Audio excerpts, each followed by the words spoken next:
سے محبت ہے، محبت حسین سے۔ محرم الحرام اسلامی سال کا پہلا اور حرمت والے مہینوں میں سے ایک مہینہ ہے۔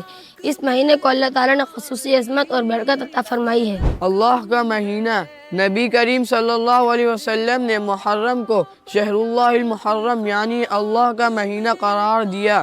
یہ نسبت اس مہینے کی عظمت اور شرف کو مزید بڑھا دیتی ہے۔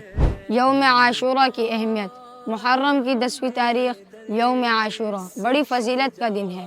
اس دن کا روزہ رکھنے سے گزشتہ ایک سال کے صغیرہ گناہوں کی معافی کا اعلان کیا جاتا ہے۔ حضرت موسیٰ علیہ السلام کی نجات۔ یوم عاشورہ وہ مبارک دن ہے جس میں اللہ تعالیٰ نے حضرت موسیٰ علیہ السلام اور بنی اسرائیل کو فرعون کے ظلم سے نجات عطا فرمائی۔ اس شکرانے میں نبی کریم صلی اللہ علیہ وسلم نے روزہ رکھا اور اس کی ترغیب دی۔ واقعہ کربلا۔ محرم الحرام ہمیں صبر، استقامت اور حق پر ثابت قدمی کا درس دیتا ہے۔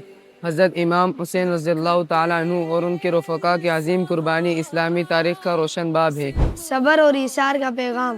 محرم کا مہینہ ہمیں یہ سبق دیتا ہے کہ حق کی خاطر قربانی دیں اور مشکل حالات میں صبر اختیار کرنا مومن کی شان ہے۔ بدعات سے اجتناب۔ محرم الحرام کو شریعت کے مطابق عبادت، ذکر، دعا، تلاوت اور روزوں کے ذریعے گزارنا چاہیے اور ہر قسم کی غیر شرعی رسومات سے اجتناب کرنا چاہیے۔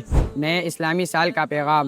نیا اسلامی سال ہمیں اپنی زندگی کا جائزہ لینے، گناہوں سے توبہ کرنے اور اللہ تعالیٰ سے تعلق مضبوط کرنے کی دعوت ہے۔ آقا سے محبت ہے، محبت حسین سے۔